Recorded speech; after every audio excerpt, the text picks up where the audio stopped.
I knew when I was a little kid, I used to really walk on my toes, particularly from ages 10 to 19. And then at 19, I had the heel cord and hamstring lengthening surgery, and that helped me so I didn't walk on my toes. It's important that we don't walk on our toes, though, because it's hard on our bunion and it makes our balance bad. So it's important that these are corrected prior to them happening.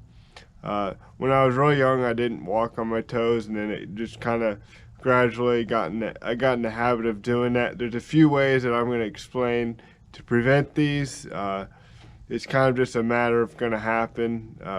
Obviously, the first is surgery. That's what helped me not walk on my toes. The heel cord and hamstring lengthening. Obviously, not everybody wants to have surgery.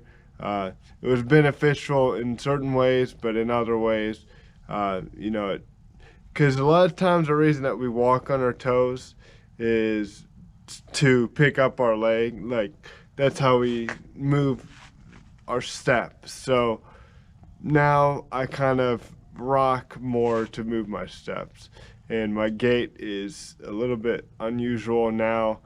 It's different than it was when I was walking on my toes.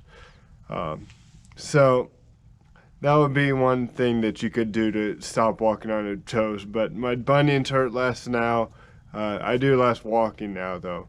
So another thing that you can do is night splints. And it's another thing that I want to mention is it's very important that when walking on your toes or finding out your child is walking on his or her toes, it's important that you detect it early. Stretching and obviously night splints, that's something that you can do. Basically, you can make these homemade or you can buy them, but basically that is to put your foot in an upright position like this, so that way when you're sleeping, if you're lying on your stomach, a lot of times I'll notice that I'll put my toes will be pointing, so like when I wake up in the morning, it won't be stretched, and that muscle will be more prone to walking on toes. So that's something that you can do, or just rest it against the wall or against the backboard on your bed, just to make sure you have your toes are straight like this, so you don't tend to walk on your toes. Because with cerebral palsy, it's common for people to walk on their toes, and something that most of us struggle with. So another thing is the stretching. I mentioned that it's there are a lot of ways you can do that. You can have somebody move your foot back like this. Let's say this was your foot, like move them like that, so you can stretch in your heel cords. You can stand on the stairs. I encourage you to get stretched like that prior to you sitting on the stair, so you do not damage any sort of muscles. Active leg movements are good, whether it's sports or other activities that can help prevent toe walking, or just have somebody coaching you on walking normal. Because if you think about the way you're walking, it really does help how you walk. And sometimes when you're walking on your own, you just kind of do what comes natural or what comes easiest. When you're walking, it's hard because you can't see the way you're walking. So sometimes it helps to have a coach. So braces are another thing. Those are pretty uncomfortable. I wore those occasionally. It's good to have custom-made braces, but obviously braces are a wide range of things.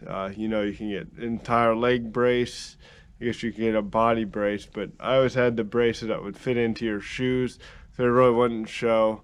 But there's a lot of things that you can do to help prevent toe walking, but I just mentioned a few: the braces, the stretching, the night splints, the active leg movements, all of which can help prevent that surgery. But early detection is important, and just being conscious of the way you walk. So I just wanted to make this video to give people ideas on how to prevent the toe walking, because it is easy to do. If you have cerebral palsy, it's easy to walk on your toes because your mind kind of wants you to, but it's important that we develop the best walking practices that we can, and walking on your toes is not always the best way to walk, and it's unhealthy for your body, and it's painful. So anyways, I just wanted to give you some ideas. Thanks for watching. Hope you have a nice day.